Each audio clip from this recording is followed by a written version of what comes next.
autodescobrimento e autoamor.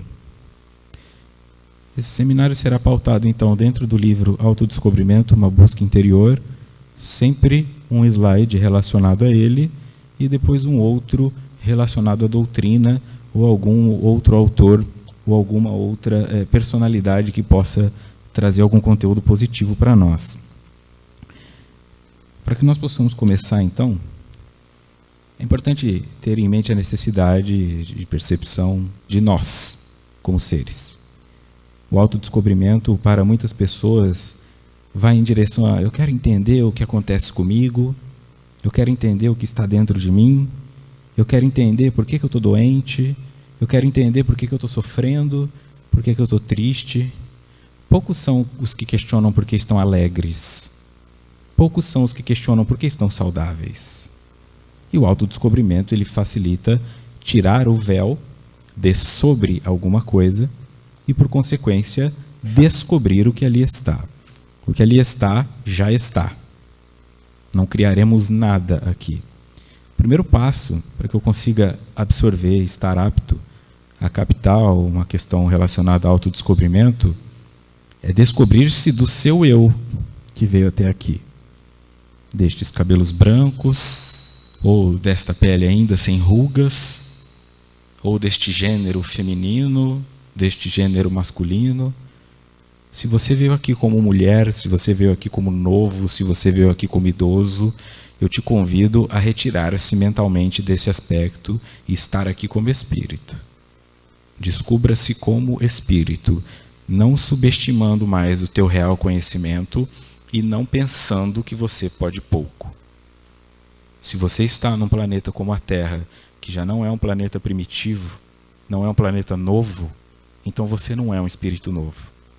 O meu convite é para que você, desde já, se lembre disso.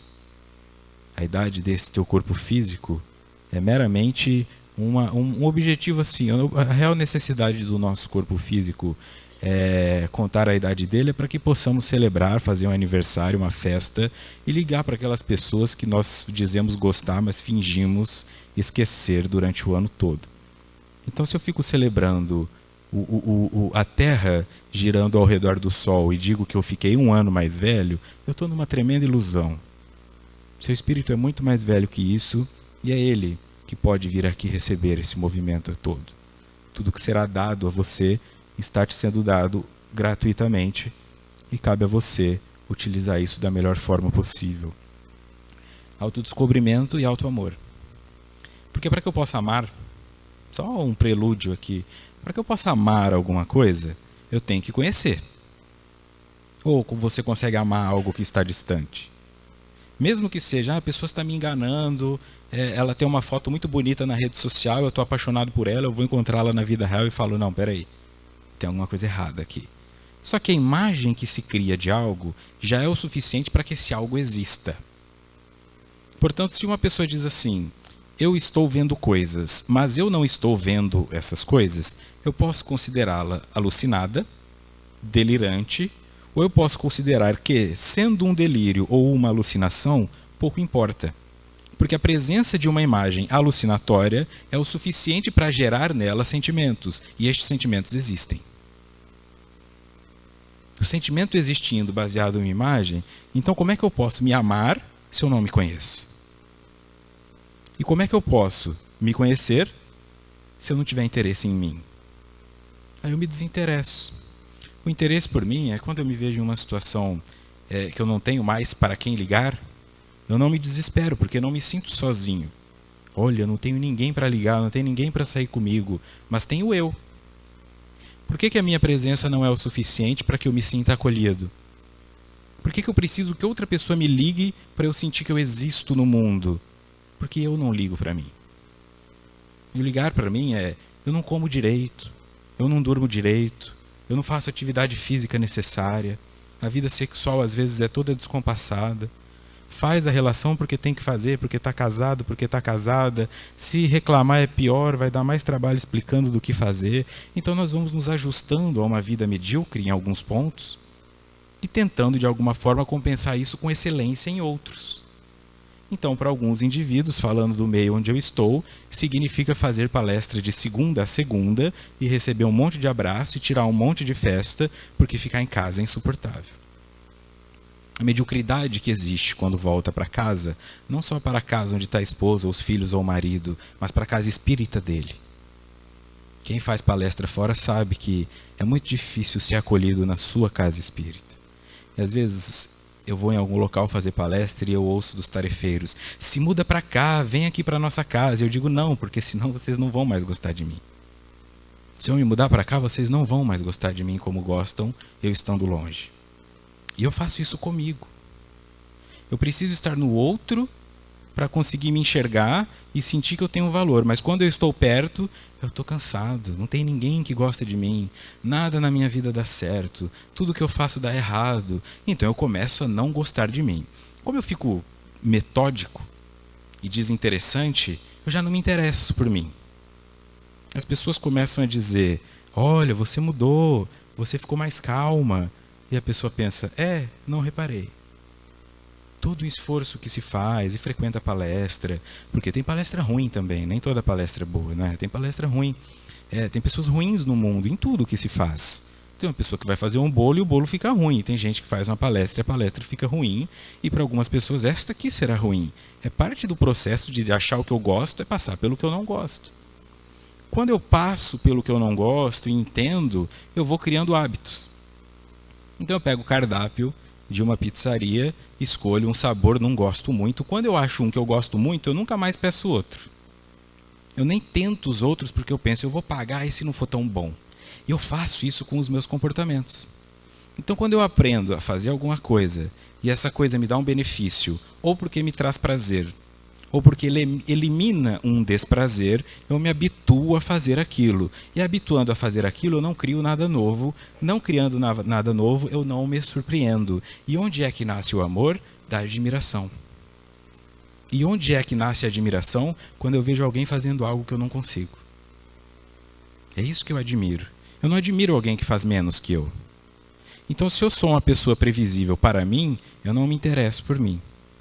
Então eu crio algo novo, ilusoriamente, que para mim não tem sentido, para que o outro veja. Então eu mudo a cor do cabelo, eu mudo o corte de cabelo, eu ponho a melhor roupa para sair sábado à noite, porque eu quero que a pessoa veja uma versão minha que nem eu vejo. Ela não vai me ver descabelada, não vai me ver descabelado, não vai me ver com aquela roupa furada, com aquele pijama que nunca lava. Já vai dormir sozinho o pijama. Você só precisa entrar nele, já está na cama. Não, ela vai te ver com o seu melhor. E este melhor impressiona uma outra pessoa. E quando a outra pessoa se impressiona por você, você pensa: eu sou impressionante. Aí você se apaixona por você. Só que acha que está apaixonado pelo outro. Aí você acorda, escova o dente direitinho, penteia o cabelo cantando, vai comer super feliz, começa a fazer uma caminhada. Acha que é pelo outro, mas é por você. Aí a outra pessoa começa a se desinteressar. E eu vou achando que eu não sou interessante. Então, em suma, resumindo isso aqui, para que eu me conheça, eu preciso ter interesse em mim. Para despertar interesse em mim, eu preciso me causar admiração.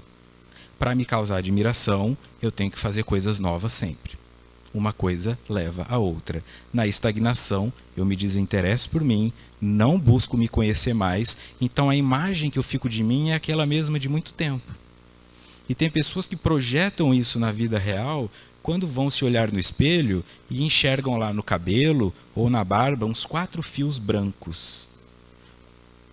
E não sabe de onde veio. Porque não viu o primeiro, porque não viu o segundo, porque não viu o terceiro. E se olham no espelho e descobrem que tem rugas. Quando elas surgiram? E olham para o filho que até ontem tinha 2 anos e ele já está com 4. Quando esse moleque cresceu?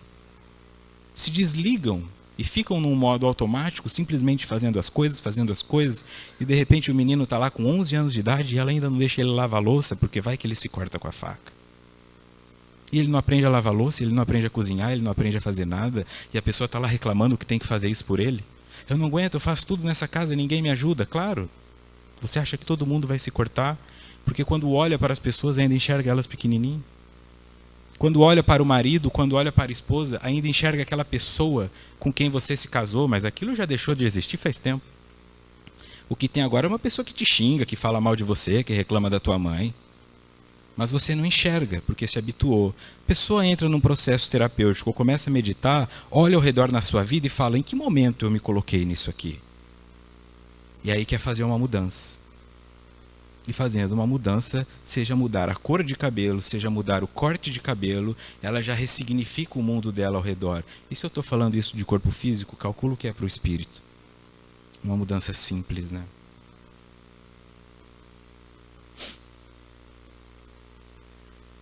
Aqui no livro Autodescobrimento, então. Capítulo 1, Interação Espírito-Matéria. A Joana de Ângeles, uma das mentoras, né, os espíritos que se manifestam através do senhor Divaldo Franco.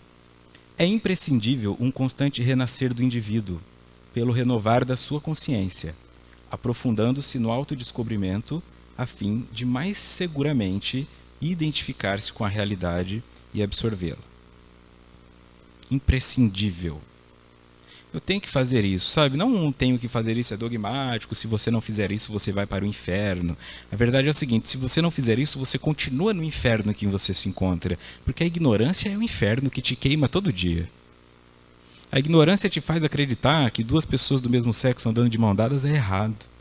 A ignorância te faz acreditar que um indivíduo de 15 anos fazer uma palestra é errado.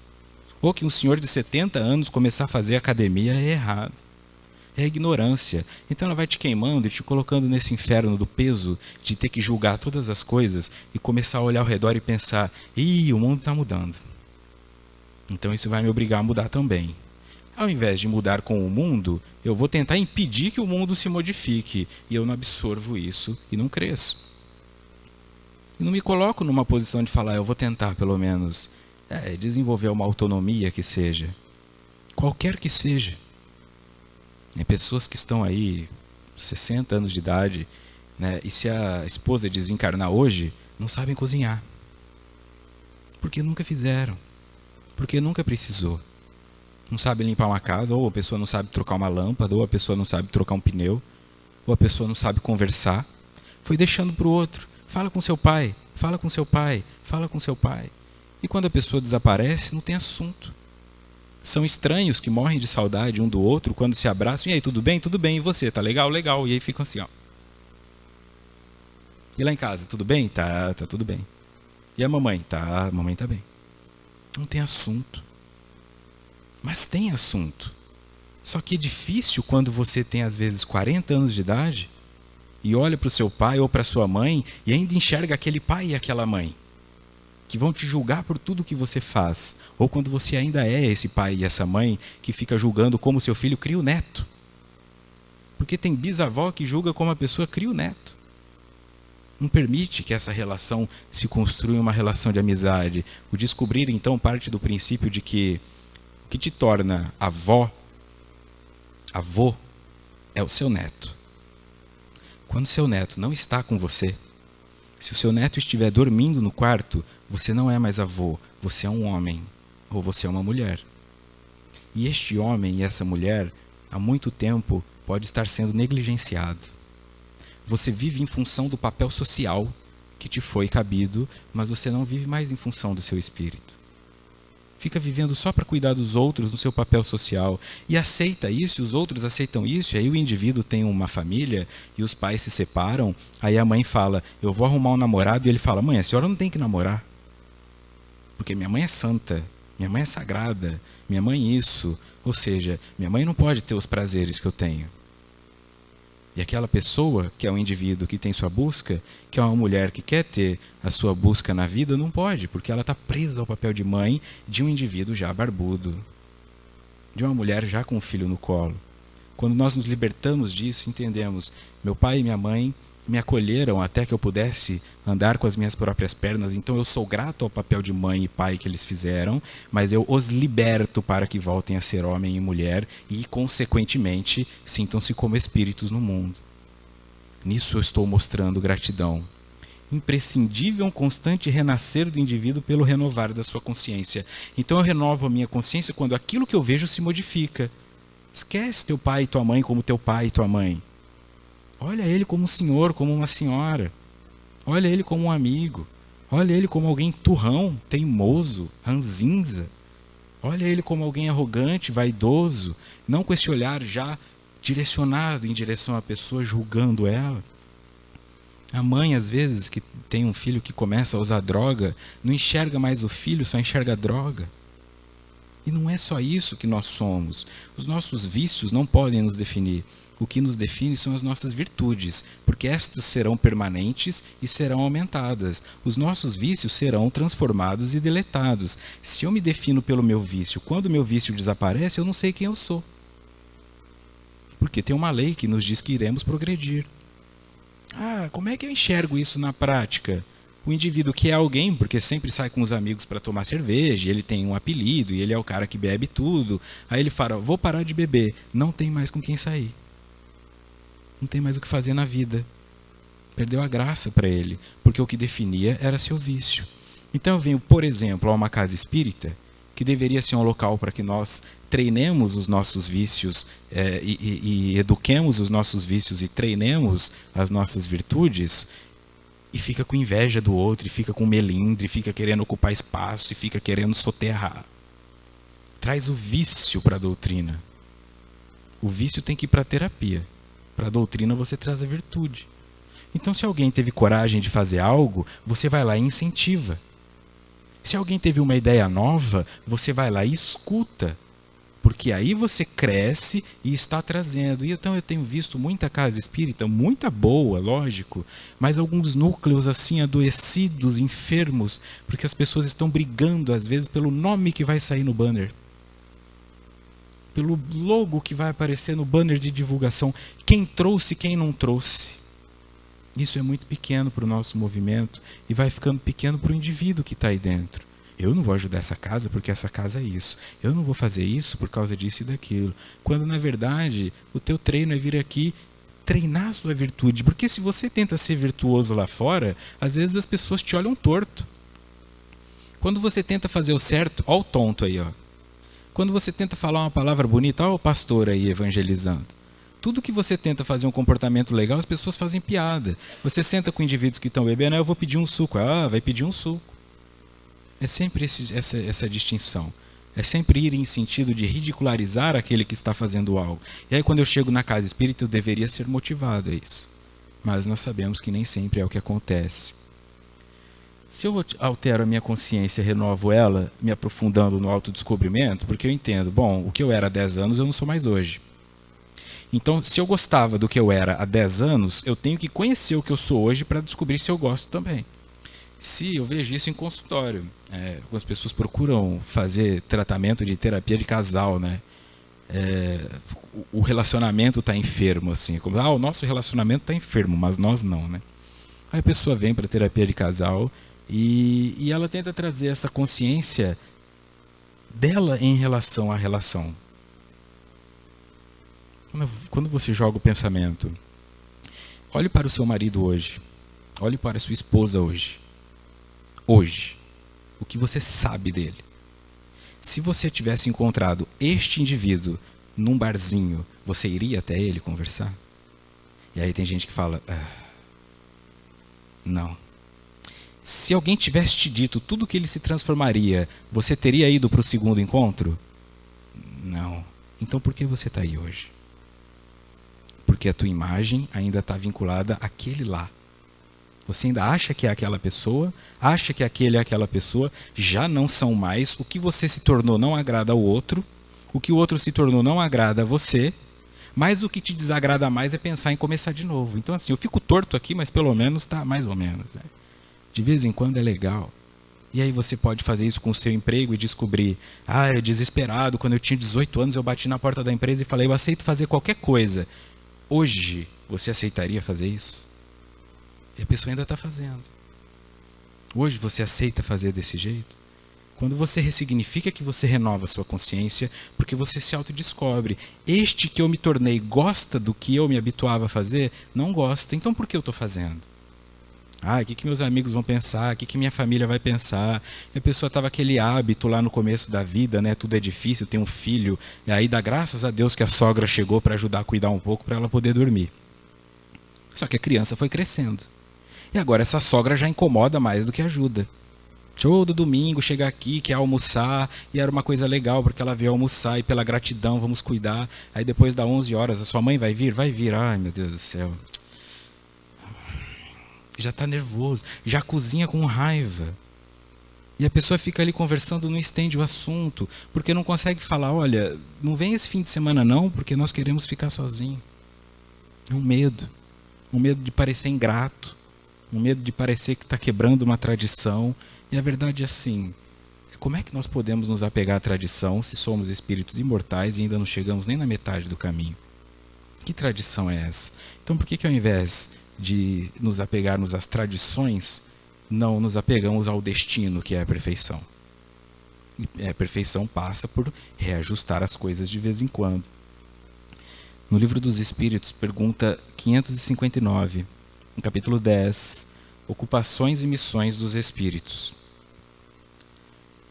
Os espíritos inferiores e imperfeitos desempenham também um papel útil no universo? Resposta: todos têm deveres a cumprir. O último dos pedreiros não concorre também para a construção do edifício como arquiteto? Isso nos diz o quê? Não importa qual seja o tamanho que você se enxerga, tem um trabalho para você fazer. Ah, não, agora eu não posso porque eu não tenho dinheiro. Ih, tô velho demais. Ah, não, sou muito novo ainda. Não, isso aí é coisa de homem. Não, isso aí deixa essa geração nova. E vai deixando. E vai deixando. E não se educa. Não se educa porque se acomoda. Então você tem um desenvolvimento, por exemplo, de tecnologia. Hoje você tem as pessoas comprando smartphones assim, pelo status. Porque assim, o recurso que realmente precisa não utiliza. Ah, meu celular tem 18 processadores. Para quê? Para acessar o Facebook. Quando eu tinha um celular com um processador, eu já acessava, mas agora eu preciso de 18. Então a pessoa compra aquilo e tem um monte de função que não utiliza e não se acostuma. Mas tem indivíduos que nem se apegam a isso. Essas coisas de tecnologia, não. Se quiser falar comigo, vem na minha casa. Aí ninguém vem, né? Ninguém gosta de mim, as pessoas me abandonaram. Não é porque as pessoas encontraram outra forma de se comunicar e a sua é dispendiosa demais. Desabituou-se, então ninguém mais faz. É como ficar esperando que alguém te escreva uma carta porque você não quer criar um e-mail. Esse aprimoramento do espírito, ele se dá em todas as áreas. Na tecnológica, na educacional. É porque esses jovens de hoje, é porque no meu tempo. Que tempo é esse que é o teu? A pessoa vive como se estivesse andando com o tempo no bolso. Assim, no meu tempo, o seu tempo é agora. Você já morreu? É assim, eu estou tendo uma clarividência porque eu estou vendo você na minha frente. Então eu sinto te informar, o teu tempo é agora. Pode ter 105 anos de idade, não existe o seu tempo. O seu tempo é agora. Quer dizer, no tempo em que eu era consciente, estava buscando alguma coisa, as pessoas não usavam boné. Então essa molecada de hoje, e aí generaliza uma coisa assim. E aí os netos dele vão olhar as fotos de quando ele era adolescente e falam, nossa, você usava esse short aqui. Não, porque isso aí era moda, porque isso aí não sei o quê, porque isso aí o Tony Tornado usava. Então ele fica tentando se defender como se aqueles ídolos de lá fossem melhores que os de hoje. É a fragilidade do ser que cria o ídolo, né? E é o tamanho do vilão que define o tamanho do super-herói. Quando você não tem vilões, é natural que as pessoas sejam mais frágeis, mais sensíveis, porque elas não têm que se unir para combater nada. E aí elas vão procurando chifre em cabeça de cavalo, literalmente. Elas querem combater todas as coisas. Vão encontrando defeitos e problemas em tudo, porque elas se sentem cheias disso. Eu me coloco na posição de falar, o que eu tenho que fazer então? Qual que é a sua função no mundo? Talvez seja trocar a fralda de um neto. Talvez seja algo muito maior do que você imagina. Talvez seja enfrentar o fim de um relacionamento que para você é opressor. Talvez seja lidar um pouco com o desemprego para ficar num emprego que não te agride tanto. E talvez seja chegar para o dirigente da casa e contar o que você viu. Ah, mas se a pessoa melindrar, problema dela. Problema dela. Assim, você não é responsável por fazer ninguém feliz e você não é responsável por fazer ninguém triste. Você é responsável por ser. Como cada um enxerga a tua conduta, é o estado mental de cada um. Tanto que tem algumas pessoas que enxergam, olha que pessoa maravilhosa, ela é assertiva, fala mesmo, e outra fala, olha que pessoa grosseira, não tem educação. Então o que eu vou ficar tentando fazer?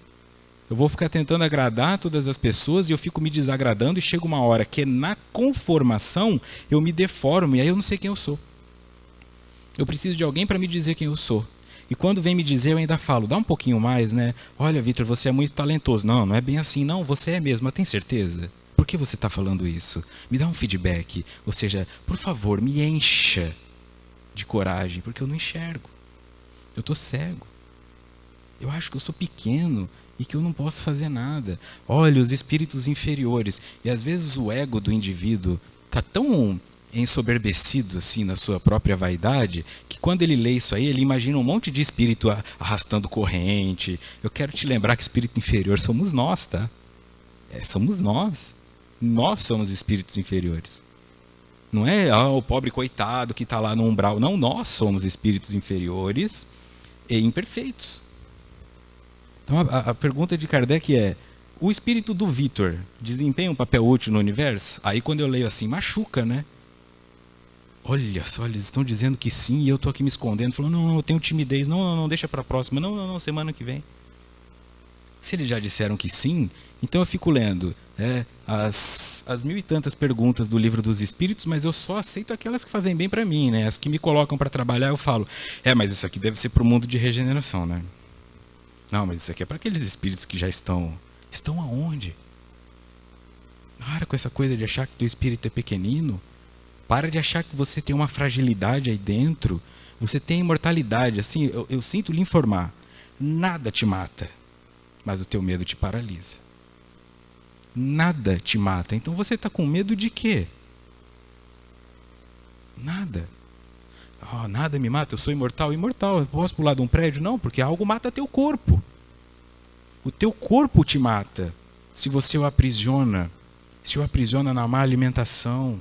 Se o aprisiona na rigidez, se o aprisiona na preguiça, aí ele vai adoecendo, tua pressão aumenta, o diabetes aparece, a tua coluna entorta, teu joelho não aguenta mais, e aí você vai ficando cada vez mais o teu corpo físico e pensa, coitado de mim, quando eu desencarnar eu vou fazer muitas coisas. Não faz.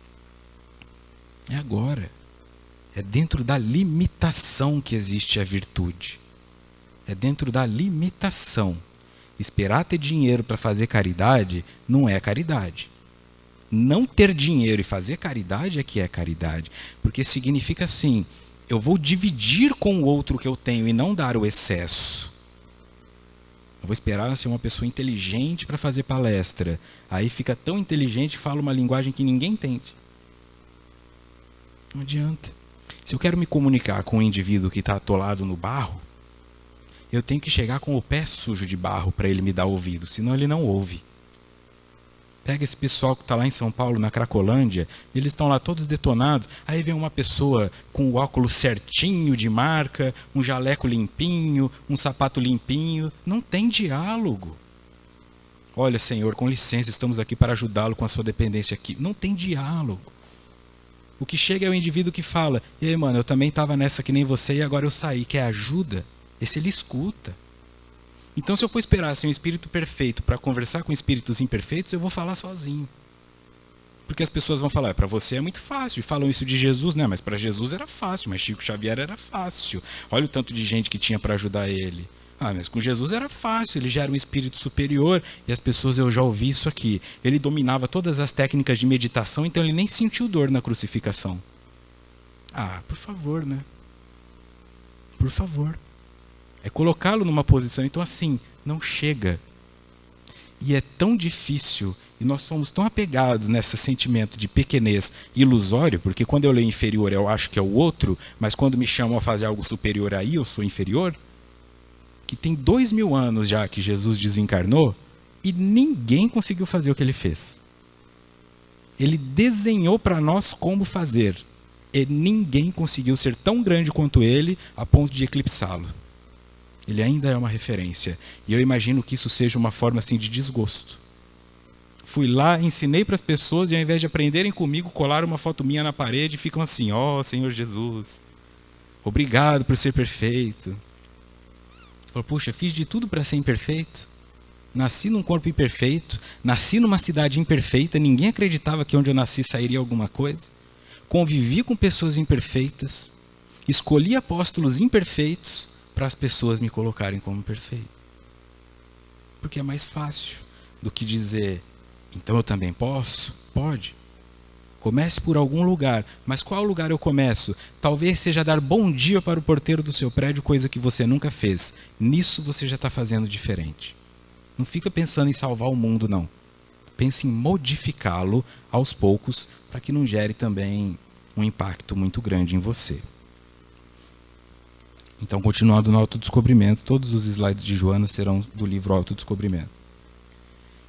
Esse autodescobrimento faculta uma tranquila avaliação do que ele é e de como está, oferecendo os meios para torná-lo melhor, alcançando assim o destino que o aguarda. Então eu preciso me tornar melhor, assim, mas assim, lógico, quebrando o português aqui, jogando ele no lixo, ser melhor não significa ser mais bom. Tá? Ser melhor significa ser humano, ser justo. E justiça não é só prazer. Às vezes a tristeza é o melhor para você. Sem a tristeza, o indivíduo às vezes não busca nada de diferente. Ele está alegre, está todo feliz, passa despercebido. Aparece uma tristeza para ele, aí ele fala, ah não, eu tenho que fazer uma oração para Deus, aí ele olha para si. Aparece uma doença, aí ele pensa, o que eu tenho comido, como eu tenho dormido, o que eu tenho feito. Então, dentro de uma visão fenomenológica, a tristeza foi o melhor para ele.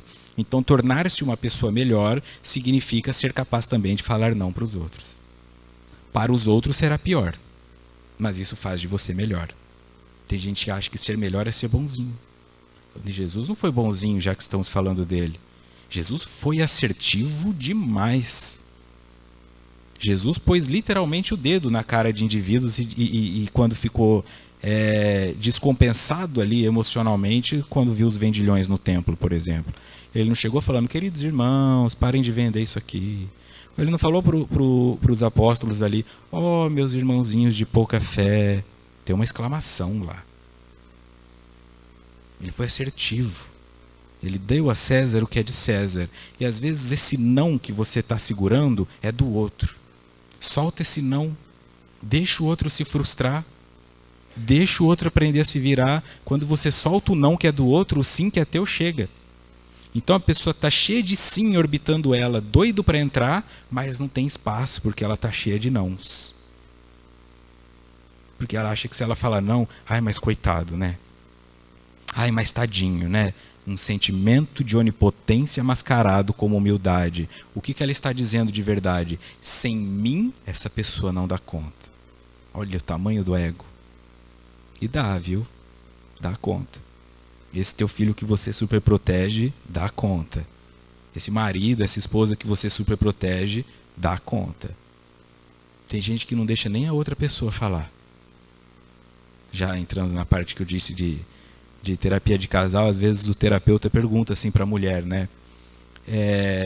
E você dorme bem? Aí o marido responde, ela dorme sim. Puxa, ainda bem que tem você para me falar, né? Senão como é que ela ia saber como ela dorme? Mas ela não percebe, ele não percebe, os dois ficam assim. Então ela não cresce, fica murcha, fica dependente, se acha pequena, vai aceitando todas as coisas. É começar a dizer assim, o que é meu e o que é do outro e o quanto eu posso dar para o outro. Isso vai me tornar uma pessoa melhor, mas pode significar que eu sou ruim para o outro. E ponto. Ser ruim para o outro é problema do outro. Ser maldoso para o outro é um problema seu. Ai, a mãe sempre fez tudo, agora não quer fazer mais. E ela fala, eu não estou nem aí, eu vou entrar na excursão aqui com o pessoal e vou viajar. E estou desligando o celular. Ah não, mãe, mas com quem que eu vou deixar meu filho? Com quem que eu vou deixar meu cachorrinho? Quem vai vir dar comida para o meu peixe? Fala, não quero ir. Mas a senhora não está fazendo nada, exatamente. Estou fazendo nada. E assim, vivi a vida inteira para chegar a um ponto e falar, hoje vou fazer nada. E não é um peixe que vai me tirar daqui. E fica sem culpa. E o outro fica lá resmungando, fazendo chantagem emocional. Deixa ele vai se virar. Ele vai aprender a ter mais responsabilidade. Isso faz de você uma pessoa melhor. Mas o começo disso traz culpa, sim. Não pense que é tão fácil, porque não é. E aí na pergunta 116. capítulo 1, da progressão dos espíritos em O Livro dos Espíritos. Há espíritos que ficarão perpetuamente nas classes inferiores? Resposta: não. Todos se tornarão perfeitos. Eles mudam, embora devagar, porque, como já dissemos uma vez, um pai justo e misericordioso não pode banir eternamente os seus filhos. Querias que Deus, tão grande, tão justo e tão bom, fosse pior que vós mesmos? Olha a resposta que Kardec toma. Olha a resposta que ele toma de espíritos que são superiores. E eu estou aqui cheio de dedos para ser assertivo? Não precisa. Os espíritos superiores estão nos ensinando que a assertividade às vezes implica devolver ao outro o que é dele. Os espíritos estão dizendo para Kardec: para de projetar sua sombra em Deus. Para de achar que Deus é uma versão grandona de vocês. Não é. É justo e misericordioso. E o que faz de Deus justo? A ausência de milagres, por exemplo, a justiça. Já pensou se existisse milagre mesmo? Por que um indivíduo, em algum momento da história, mereceu que as leis naturais fossem quebradas para que ele pudesse se curar? Se isso tivesse acontecido uma única vez, Deus seria injusto. Nunca existiu e não existirá milagres, porque a justiça de Deus e a sua imutabilidade passa pelo respeito eterno às suas próprias leis. O que existiu foram fenômenos que a ciência da época não poderia explicar e que foram classificados como milagre. Mas se existe um único milagre, então eu tenho que conceber que existe também uma única maldição, e nisso não pode haver justiça. Ou é meritocrático, a cada um segundo as suas obras, ou então quem ora mais ganha mais. E Deus não é assim. Nós vemos o tempo todo entre pessoas que são ortodoxas, religiosas, que são extremamente rígidas na sua crença e que não transgridem nada, casos ruins acontecendo. E outras pessoas que só fazem maldade e não acontece nada. O indivíduo está preso por homicídio, está lá na cadeia, matou um monte de gente, tem uma rebelião, jogam ele lá de cima da cadeia e ele sobrevive. Aí o bonzinho que faz oração o tempo todo escorrega no banheiro e fica na cadeira de roda. Não tem uma justiça aí? Se eu não compreender que tem uma justiça aí e que isso é passado e que ficar encarnado é muito mais punição do que libertação, eu sofro. Eu tenho que entender que estar encarnado é porque eu preciso provar e expiar alguma coisa. Portanto, quanto mais tempo eu fico preso a isto aqui em sofrimento, mais coisa eu tenho para expiar. Mas nós queremos que as pessoas fiquem vivas para sempre, né? Está lá com 90 anos de idade na UTI. 90 anos de idade na UTI e o filho está na porta. Ai, minha mãezinha não pode morrer agora. Mas pode morrer quando, então? Se com 90 anos o indivíduo não pode ir embora, ele pode ir quando? Não vai poder ir nunca. Porque é esse egoísmo de achar, fica aqui porque isso aqui é um prêmio. E aí os indivíduos que fazem maldade, que são aqueles que mais precisam espiar, aí tomara que esse cara morra. Olha que inversão de valores. Querendo libertar os indivíduos que têm que estar presos e prender os indivíduos que já cumpriram a pena. É o que fazemos. E às vezes nós fazemos isso naturalmente conosco. Já estou pronto para ir por um outro caminho. Olha, eu fiquei aqui 5 anos nesse relacionamento, já concluí que não funciona mais, estou pronto para seguir um outro caminho. O que a mente fala? Não, mas e se esse relacionamento for a tua expiação? E aí tem marido que fala assim, minha esposa se me deixar na próxima volta, hein? Vai ter que ficar comigo, como se tivesse assim, como se a expiação de Deus fosse assim. O que eu te der aos 15 anos de idade, você vai ter que morrer com aquilo para ter expiado. Nós estamos ficando presos no medo. Medo de falar não, medo de falar sim, medo de receber não e medo de receber sim. Um medo de receber não. A pessoa precisa chegar na assertividade e falar, me dá um pedaço desse bolo. Mas ela não consegue, ela fala assim, olha, com licença, por obséquio, eu vi você comendo esse bolo e quando eu era criança, minha avó fazia um bolo parecido. Então, assim, eu não quero te incomodar, mas você poderia me dar um pedacinho? Meu Deus, pede o pedaço do bolo. Para que jogar uma chantagem daquela no indivíduo? E nós fazemos essa elucubração e essa racionalização para que o não do outro doa menos. E quando recebe o sim também, parece que não está pronto para receber o sim. Então eu chego diante da pessoa e falo, olha, eu cometi uma coisa errada com você, eu gostaria que você me desculpasse. Ela fala, tudo bem, eu te desculpo. Não, sabe por que eu fiz isso? Não, eu te desculpo. Não, deixa eu falar. Não me desculpa sim. Não me dá um sim tão fácil. E o adolescente chega para a mamãe, tem uma festa lá com os meus amigos, e eu quero ir na festa, ela fala, tudo bem. Ah, mãe, mas todas as outras... Hã? Pode ir. Ele olha assim, desconfiado. Minha mãe nunca me deu um sim. Então receber o sim para nós também é muito difícil. Receber o não tem uma resistência. Eu vou procurar consulta espiritual com o dirigente da casa, porque o mentor dele, não sei o que, vai me ajudar. Fala, olha, dirigente, eu estou aqui com uma situação muito difícil, que eu acho que eu preciso largar esse emprego. Aí ele fala, olha, é verdade, tem que largar mesmo. Aí ele pensa, será que esse dirigente não está obsediado? Eu vou consultar uma segunda opinião. Porque é difícil para nós aceitar um sim. Parece que tem uma coisa envolvida nisso. Então fica sempre essa coisa de barganha. Eu tenho que te convencer a me dar o sim, eu tenho que te seduzir a não me dar o não. Quando na verdade é só ir direto e falar, eu quero, me dar um pedaço? E a pessoa fala, não, então tá bom. Resolveu a situação e não toma o tempo do outro. Há espíritos que ficarão perpetuamente nas classes inferiores? Não, porque Deus não vai bani-los eternamente. E se não bane eternamente, também não premia eternamente. É tudo mérito. Ele não vai escolher alguém e falar, olha, é este aqui. Como na época da Copa do Mundo de 94, o jogador Romário, acho que falou, né? Deus apontou o dedo para mim e disse, você. Não existe isso. Opa, Deus apontou o dedo para mim, então agora eu sei jogar futebol. Não existe isso. É uma coisa que eu construo. É uma coisa que eu instruo, construo. E com o tempo eu tenho que destruir. Permitir que vire ruína para construir de novo. E assim eu vou crescendo. Mas eu fico apegado e vai tentar jogar as coisas que estão naquela gaveta e fala, ah, mas isso aqui lembra aquele passeio que nós fizemos lá. Ah, mas isso aqui foi minha avó que me deu. E não joga nada fora. Chora em cima da gaveta, então além de não jogar o que estava na gaveta, ainda guarda um monte de lágrima junto, né? Ah, eu não estou pronto ainda para me desapegar disso. E faz a mesma coisa com o espiritual. Eu não estou pronto para me desapegar desse valor. Eu não estou pronto. E às vezes eu não estou pronto para ver uma mulher sendo dirigente. Eu não estou pronto para ver um homoafetivo sendo dirigente. Eu não estou pronto. E quando o indivíduo sente que ele não está pronto para alguma coisa e fica apegado naquilo que ele considera uma situação passada, ele não cresce. Entender, né? Espírito não tem gênero. Espírito não tem raça. Não existe raça nem gênero para o espírito. É só o carrinho que nós estamos dirigindo. Julgar alguém pelo corpo físico é como dizer assim, ah não, esse cara dirige um Corsa, ele deve ser uma pessoa ruim. Ah, aquele dirige um Fusion, deve ser uma pessoa boa. Ridículo, né? Mas é o que nós fazemos às vezes com o corpo físico. Pelo tamanho do corte de cabelo. Olha, ela cortou esse cabelo curtinho, está parecendo um homem.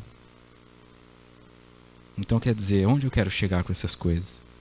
Por que eu não permito que isso cresça? Não, a minha filha raspou a lateral do cabelo dela, está parecendo uma maloqueira. O indivíduo fala, nossa, que dano gigantesco que ela causou. Raspou a lateral do cabelo. Nós nos apegamos. E aí desencarna. Com todas essas impressões do corpo físico, chega lá, encontra um monte de espíritos que não tem essa impressão de corpo físico e parece uma criança que acabou de chegar na escola. Não sabe reagir. Não sabe reagir. E a literatura nos mostra que alguns espíritos superiores se mostram justamente com imagens que são consideradas inferiores. Porque foi onde eles tiveram alguma lição. Mas eu imagino que eu vou chegar lá e vai ser um cara com as vestes brancas, todo iluminado. Aí chega lá, tem um preto velho. Quem que é esse cara aqui? Aí descobre que ele é o presidente da associação de não sei o quê. Esse cara aí, ele olha assim, ó. Olha o tamanho do preconceito dentro dele.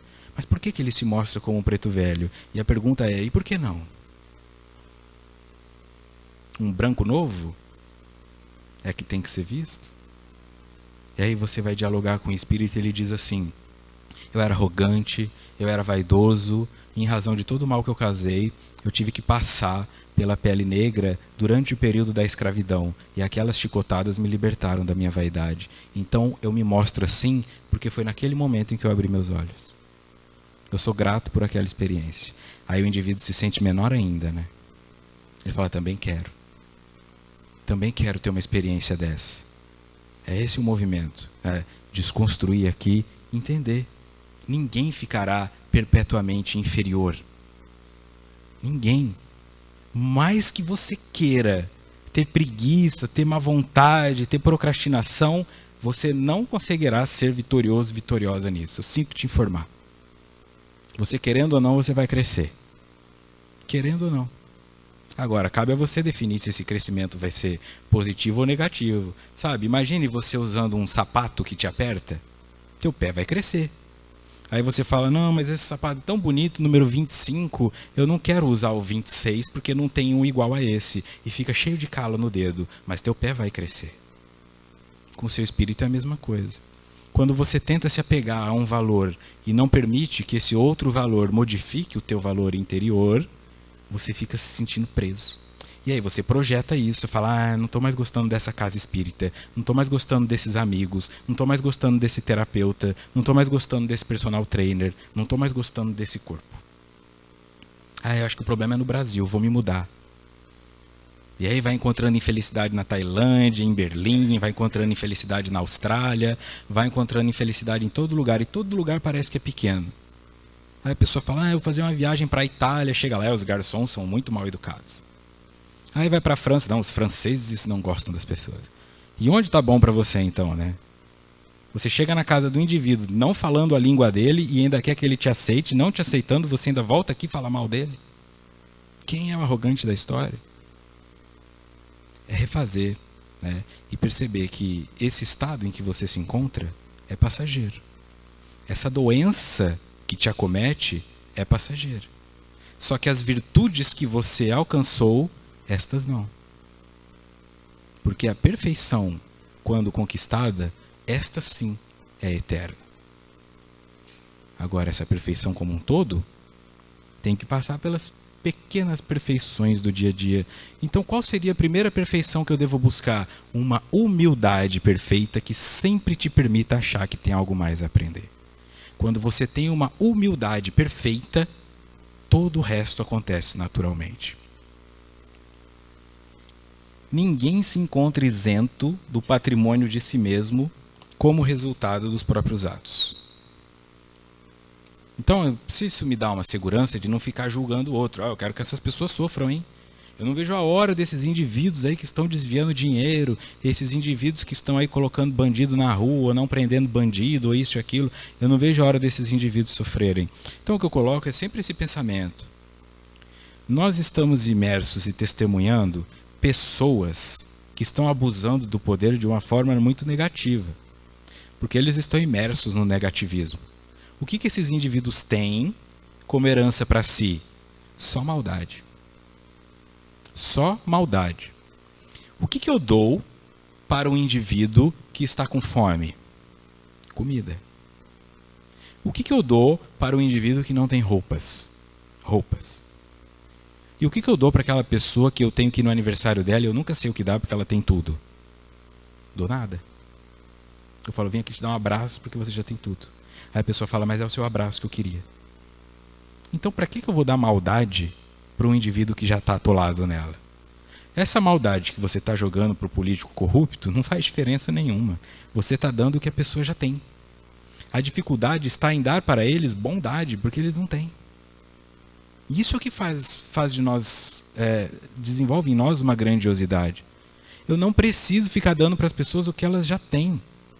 Eu não preciso chegar para um indivíduo que está usando droga e dar para ele um sermão. Ele já ouve um sermão toda hora na cabeça dele. Eu preciso repensar. Eu não preciso dar para um adolescente um conflito. A adolescência já é um conflito. É sempre começar a me posicionar e entender que o outro precisa do que ele não tem. Então, se eu fico aqui dizendo, esses caras vão pagar, olha, porque eles vão sofrer. Não precisa, isso é óbvio. Isso é óbvio. Você está jogando um grão de areia no mar. Uma gota d'água no oceano é o que você está fazendo. Agora, para modificar o panorama, é o panorama interno de pensar, olha, graças a Deus, eu não estou tão cego quanto eles. Porque eu não queria estar no lugar deles. Não queria estar no lugar deles. Não importa o quanto desviem, não importa o preço das coisas que eles estão usufruindo, não importa os prazeres que eles estejam experimentando, eu não queria estar no lugar deles por um segundo. Não pelo que eles virão sofrer, mas pelo tamanho da ignorância em que ainda se encontram. Estar no lugar deles significa caminhar muito tempo para trás. Então dê graças pela tua honestidade, ao invés de desgraçar a desonestidade do outro. Porque isso é para te premiar e te mostrar o quão grande você já é. E a tua grandeza exige acolhimento do pequeno e não massacre. O poder que eles têm é um poder transitório. O poder que nós temos sobre eles, este é um poder eterno. O poder da moral. Se você está com a moral limpa e pode utilizar essa moral para movimentar alguma coisa no universo, e essa coisa seja que esse indivíduo que está roubando 1 milhão roube só 900 mil, você já está fazendo algo de bom. Agora, desejar a ele que ele sofra, e que esse sofrimento traga a ele mais raiva, e que nessa raiva ele se desconecte mais ainda de Deus, e que nessa desconexão ele roube mais, você se torna cúmplice. Porque na raiva e no sentimento de injustiça é quando nós menos encontramos Deus. Eu faço tudo certinho, as pessoas fazem errado, então quer saber, eu vou fazer errado também. São esses indivíduos que estão aí. Eu não aceito o que a vida me deu, então eu vou tomar do jeito que eu acho que tem que ser. É um indivíduo desconectado de Deus.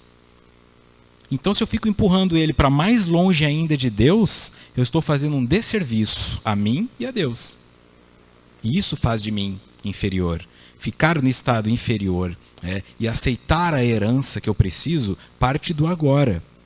Plante o bem em solo infértil, porque isso é mérito. Plantar o bem lá no jardim que já está todo florido, a tua flor nem aparece.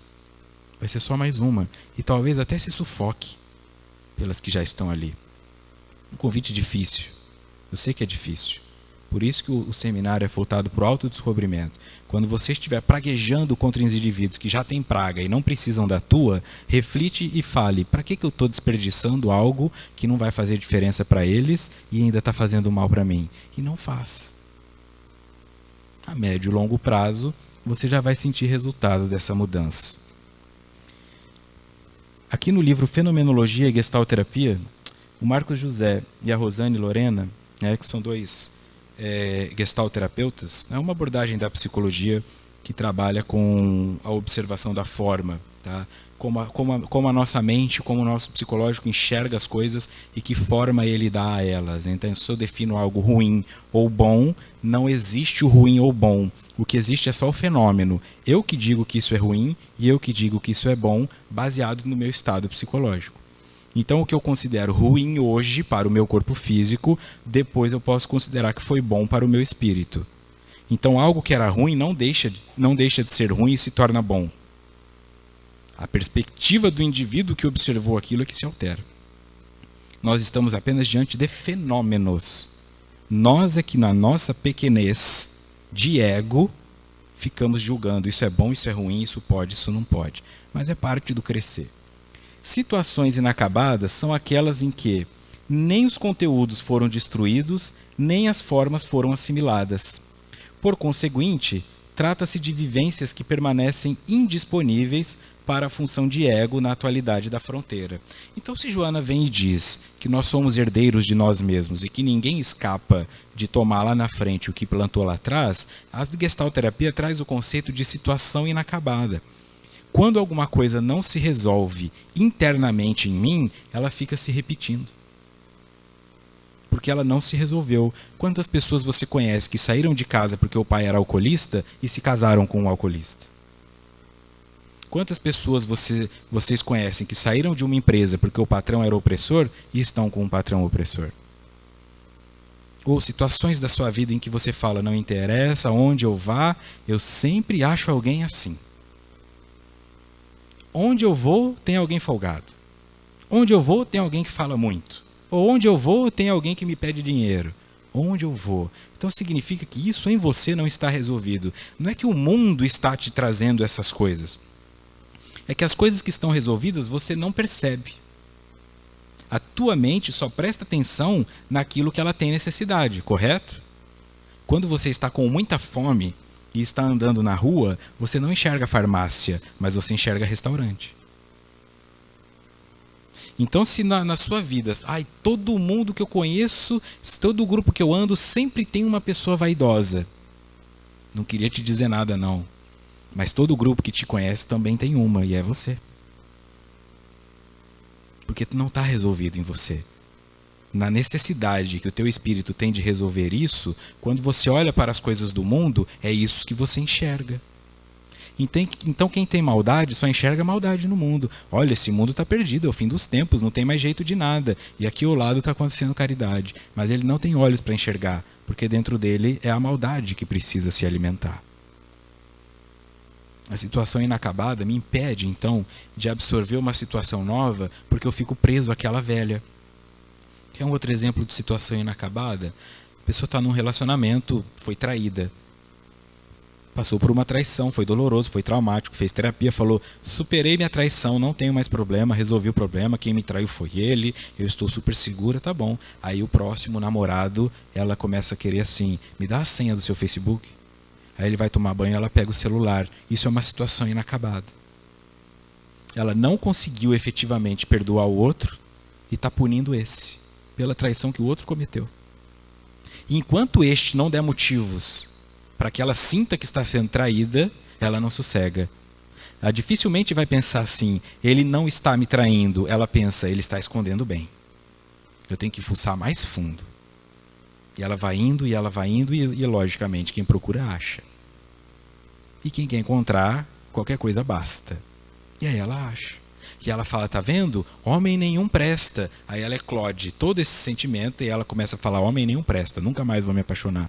Como se nós acordássemos e falássemos assim, hoje eu vou me apaixonar, não estou fazendo nada. A maior ilusão de um indivíduo é achar que nunca mais vai se apaixonar. Não é? A ilusão, a realidade deveria ser, eu sei que continuarei me apaixonando, mas tentarei não olhar para a nova paixão com o olhar com que eu olhava a velha. Porque o próximo, ele tem o direito também de me trair, mas ele também tem o direito de ser fiel. Mas se eu já consigo olhar buscando uma traição, a fidelidade eu não enxergo, é aqui que eu quero chegar.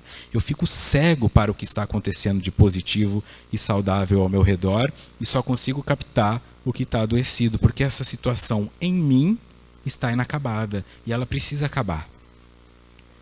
Ela precisa ser resolvida. Autodescobrimento e autoamor significa então, sabe aquela discutir relação? Vamos ter uma DR, é a discutir relação com você. Sair um pouco da sua correria, a pessoa fala, não estou fazendo nada, eu estou com a mente livre, né? Nós estávamos conversando anteriormente até, eu vou buscar isso fora, eu não faço nada, eu fico só comigo, eu fico assistindo televisão. Então você não está com você está com o Faustão. Você está com o Gugu. Você está com o cara do futebol, mas você não está com você. Ficar com você é calar-se naquele silêncio insuportável em que a sua mente primeiro fica te chamando para coisas irrelevantes. Olha, tem a conta para pagar, olha, não sei o quê, olha, não sei o quê.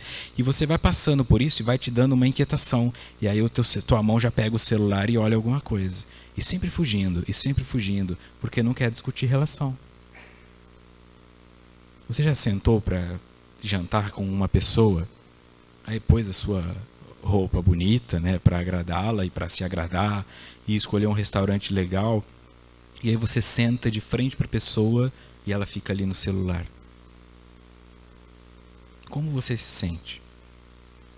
Então como você acha que o teu espírito se sente quando ele quer discutir relação com você e você está lá, e está no computador, e está no joguinho, e está na pornografia, e está na cerveja, e está na fofoca, e está no Faustão? Mas nunca está lá para ouvi-lo. E o teu espírito fala, hein? O teu espírito fala o tempo todo. E ele vai tentando convencer, e ele vai tentando conversar. Aí, quando você não o escuta, porque aumenta o volume das tuas interrupções, ele começa a gritar, ô Vitor, me ouve aqui. Aí eu não ouço, aumento mais ainda o volume. Aí o meu corpo escuta o meu espírito gritando e faz o quê? Gastrite. Hipertensão. Enxaqueca. Eu falo, não sei o que aconteceu, deve ser genético. É genético. Né? Você mexeu nos teus genes de forma que eles te adoecessem porque eles não aguentavam mais o teu espírito gritando. Quando eu escuto o meu espírito e mantenho conexão com ele, eu adoeço muito menos. Onde é a cultura que mais preza pela meditação? não é oriental. E onde é que estão os indivíduos que estão chegando aos 105, 110 anos de idade com lucidez? Lá. Por que será? Porque eles conversam consigo mesmos. Eles param um tempinho para se ouvir. Eles têm locais direcionados a isso. E aqui você vai, às vezes... Igreja é um lugar legal de entrar para meditação, né? E aí você entra, às vezes, numa igreja, aquela que estão no meio da cidade, aberta, 3 horas da tarde, e aí lá na frente tem 2 pessoas assim... Entra na igreja para fofocar.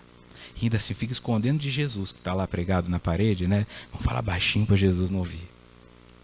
Porque até na hora de meditar e entrar em contato consigo, não consegue. Ficam fazendo orações para Deus, ao invés de ouvir a oração do Espírito. Fugindo o tempo todo. Aí não tem como se amar, né? Não tem como gostar de você. Por conseguinte, trata-se de vivências que permanecem indisponíveis para a função de ego na atualidade da fronteira. Se isso não estiver resolvido em você, não estará resolvido em mais ninguém. Você vai enxergar isso onde você for. Troca de pessoas e fala. Aí as pessoas falam assim, não, ele tem o dedo podre para escolher namorada. Não tem. Não tem. É porque o que o atrai é sempre a mesma coisa, porque ela é a mesma pessoa e está com a mesma falta. Então é natural que ela vá atrair a mesma coisa para si. Então não tem dedo podre. Tá? Mas tem uma doença interna, um desequilíbrio, muitas vezes emocional, de hábito. Um mau hábito, nada mais que isso. Adquirir a consciência plena da finalidade da existência na Terra constitui a meta máxima da luta inteligente do ser. E aí é onde entra a metanoia, né? O que eu estou fazendo aqui? Quem sou eu? Por que eu estou fazendo aqui? Será que essa é a minha missão? Aí a pessoa se sente incomodada por achar que não está fazendo nada, compra um monte de pão e vai dar para morador de rua. Resolve momentaneamente, mas não é a mesma coisa. E alguns vão transformando isso em uma obsessão. Funciona para o mundo, mas às vezes não para ele.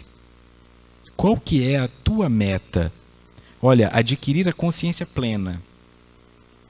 Ou seja, eu tenho que saber todos os aspectos da minha existência na Terra. Com que fim eu vim aqui? Eu vim aqui para curar a minha arrogância? Eu vim aqui para parar de fumar?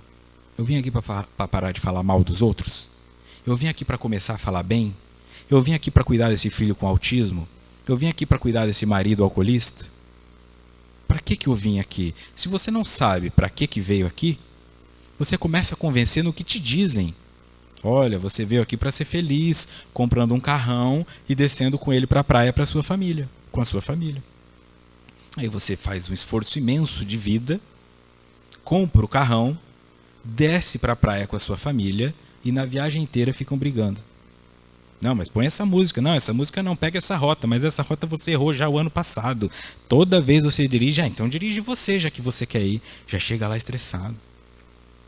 Isso que não pode correr muito, porque todo mundo está tentando viver a mesma felicidade ao mesmo tempo, então tem um monte de carrão descendo para a praia, com a família brigando lá dentro, porque disseram que isso é felicidade. E a pessoa acredita, e ela aceita, e ela permite, e ela compra. E aí o espírito dela está lá dentro. Mas e eu? Que hora você vai fazer alguma coisa por mim, né? O que é o carrão para o espírito? É ter um corpo físico saudável. É um corpo físico seguro para ele. Agora, um corpo físico que qualquer hora pode parar o coração, porque a artéria está entupida de colesterol, porque eu não consigo falar não para picanha, isso é um carro sem airbag. E sem freio. Eu vou descendo assim, Jesus dirige. Porque eu não me cuido. Esse é o carrão para o corpo físico. E o que é o prazer para o espírito? E o que é o prazer para o espírito? O que é a férias para o espírito? É quando eu permito que ele relaxe, não cobro nada dele. Parece que é uma coisa, tem que ser caridoso, tem que crescer. Planeta de regeneração, hein? Um monte de gente vai ser expulso. Cuidado com o umbral. E o indivíduo fala, Jesus, vou parar de assistir palestra espírita. Porque parece assim que Jesus está vindo numa nuvem e a qualquer momento ele vai voltar e o mundo vai acabar. E se eu não ficar na Terra, para onde eu vou? Olha o apego. Para um planetinha desse tamanho, num universo trilionário de estrelas, e eu estou aqui, não me tira daqui não, Jesus. Que medo é esse? E o teu espírito está nessa ansiedade de ter que ser bom. Eu tenho que estudar Kardec, eu tenho que fazer o evangelho no lar, eu tenho. E não faz de verdade. Abre o evangelho morrendo de medo. Não compreende que o teu espírito estando ali, ele está sendo doutrinado. Aí a pessoa fala, eu faço o evangelho lá em casa, mas meu marido não acompanha, meu filho não acompanha, mas eu sei que tem uns espíritos desencarnados lá. Não importa, tem você. Por que o teu espírito não é importante o suficiente para que você o evangelize? Por que o teu espírito não é importante o suficiente para que você leia para ele o evangelho? Parece sempre que tem que ter alguém. Parece que se eu não estiver fazendo para mais alguém, não vale nada o que eu estou fazendo. E nisso eu determino que eu valho nada. A tua presença é o suficiente. Fazer uma janta legal só para você. Ter uma noite de descanso só para você. Se levar para jantar fora numa coisa legal só você. Vive uma coisa que seja só para você. Se levar para fazer uma caminhada. Se levar para fazer uma yoga. Se levar para fazer uma academia. Se leve. Aí sim você está construindo um valor positivo para o espírito. E como consequência, o corpo se beneficia.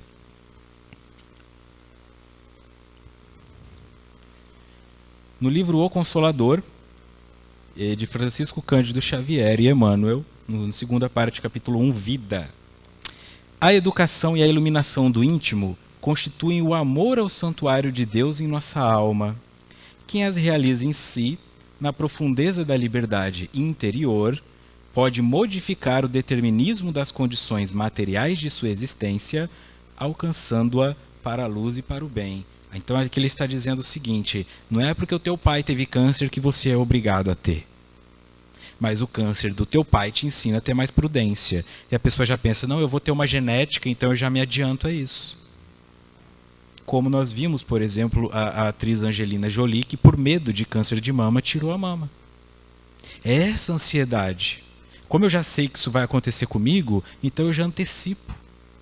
Meu pai fez isso, porque minha mãe fez isso, porque isso. Não precisa repetir. Não é porque teu pai te bateu que você tem que bater no seu filho. Não é porque seu pai não te beijava que você não precisa beijar teu filho. Não é porque ninguém da tua família foi bem sucedido academicamente que você não pode se tornar um doutor. É acreditar. Acreditar nesse movimento, deste determinismo materialista, porque isso não existe. E se você ainda duvida, entre em sites de pesquisa científica e vá na área de oncologia e veja lá os resultados de estudos que comprovam cientificamente que pessoas que são tratadas para o câncer sem o apoio da família, ou com pessimismo, ou com depressão, morrem muito mais do que aquelas que têm apoio da família e que conseguem vencer a psicopatologia. Mesma doença, corpo físico, reage diferente, porque qual é a variável? Família. Então quer dizer, o nosso movimento de auto-amor e o movimento de amor para com nossos familiares pode curar o corpo físico e o corpo familiar. Você pode curar isso que parece uma maldição e uma repetição familiar como educação. E a educação é aprender a falar não para o teu corpo. O que é açúcar, o que é sal, o que é gordura, o que é sexo, o que é vício. Você aprende a falar não para as tuas compulsões, então você educa também o teu espírito. E iluminação. Como nós ainda não temos esta luz própria, nós precisamos de uma luz externa. Então é quando eu abro o Evangelho, é quando eu abro o Livro dos Espíritos, é quando eu escuto meu filho olhando nos olhos dele. Tem mãe que pergunta, filho, está tudo bem na escola? E ele fala, mãe, eu estou com dificuldade. Mas você também só estuda. É dar abertura para o outro responder. Quando você dá abertura para o outro responder, você está lendo ele nos seus olhos. Então você está se iluminando com a verdade dele e empaticamente pode tratá-lo melhor. Quando você se fecha para a resposta do outro, porque já tem a resposta pronta na sua cabeça, você não se ilumina, e quem não se ilumina age na sombra. E na sombra todo gato é pardo, né? Dá cabeçada, cotovelada, topa, aí é filho brigando com mãe, é mãe brigando com filho, é casal se arrebentando, é sogra, é cunhado, é todo mundo se odiando e falando mal um do outro, é grupo familiar, é casa espírita. E acontece por isso. Porque ninguém senta às vezes, essas pessoas não sentam e falam, vamos cada um conversar?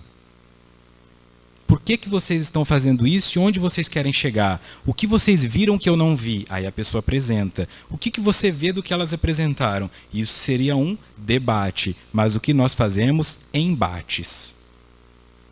Eu vou tentar ficar nesse espaço e ficam lutando um com o outro. Parece uma dança da cadeira, né?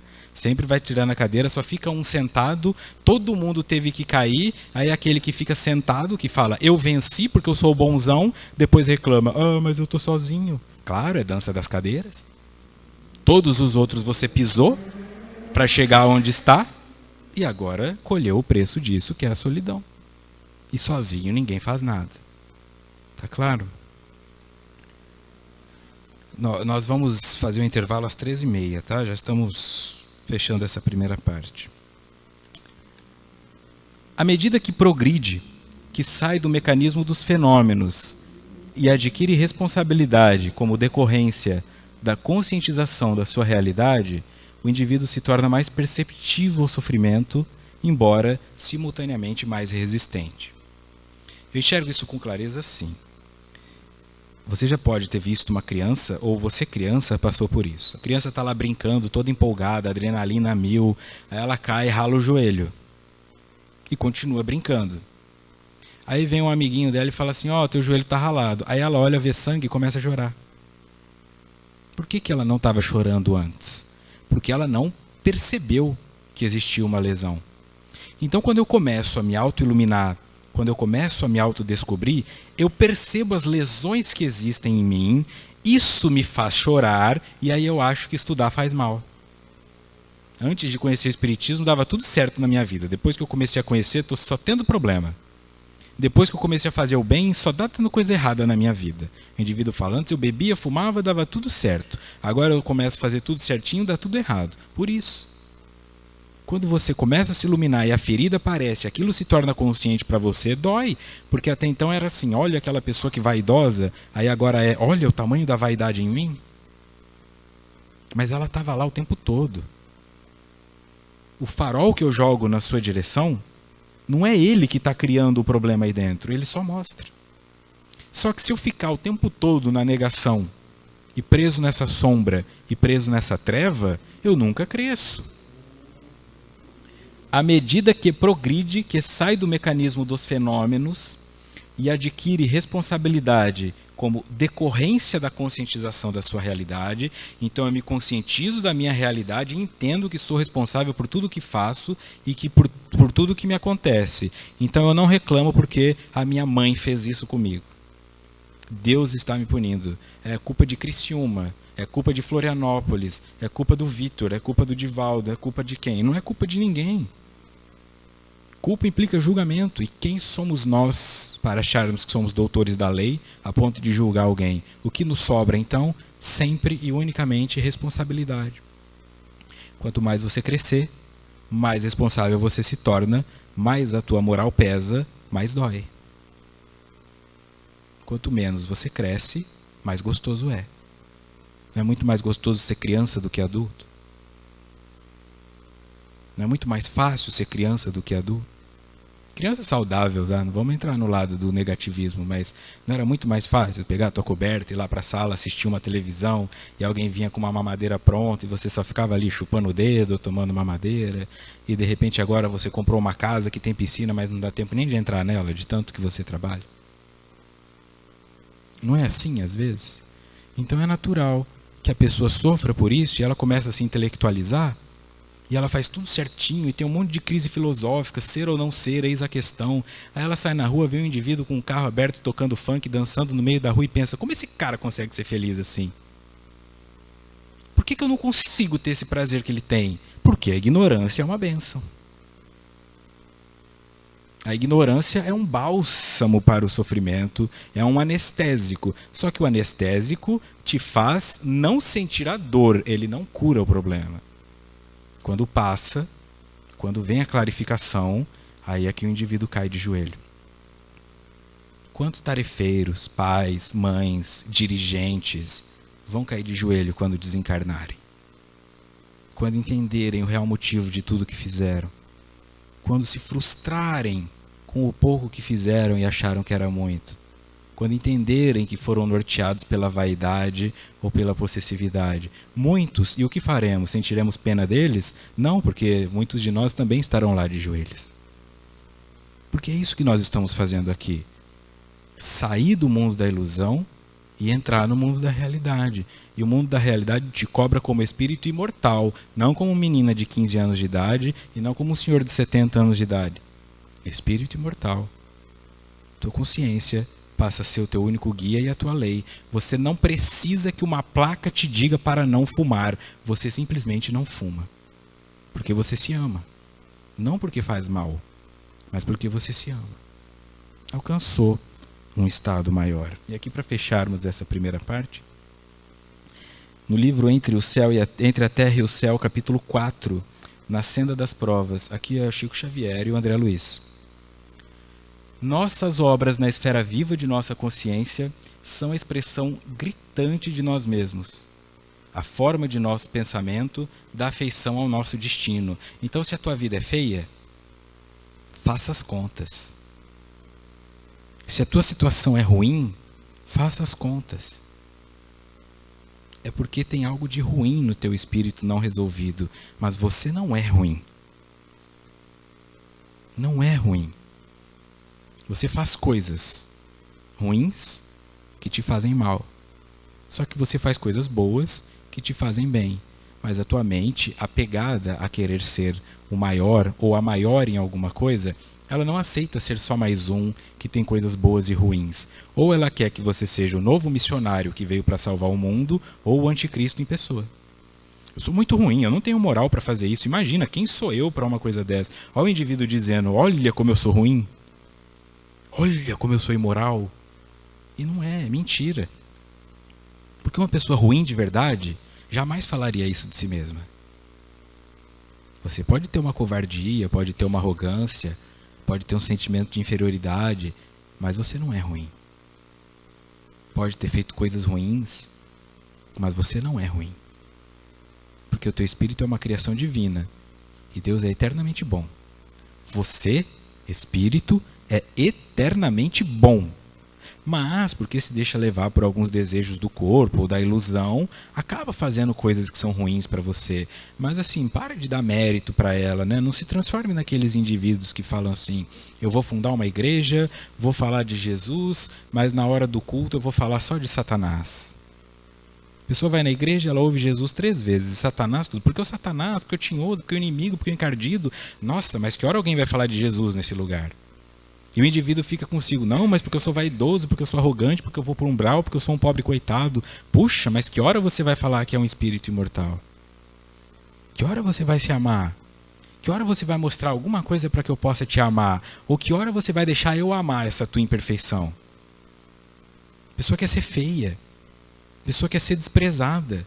E aí vai receber um abraço, fica toda dura, fica toda tensa, fica com medo. Fica projetando. Não consegue simplesmente estar ali e falar, eu tenho amor, eu mereço amor, eu aceito receber o amor e com este amor, eventualmente, alguma dor. Às vezes dói. Mas o amor também não dói só no coração partido. Não dá saudade? Não dá saudade quando a pessoa viaja? Não dá saudade quando o filho sai de casa? Não dá saudade quando a mãe desencarna? Isso é porque você não gosta dela ou é porque gosta muito?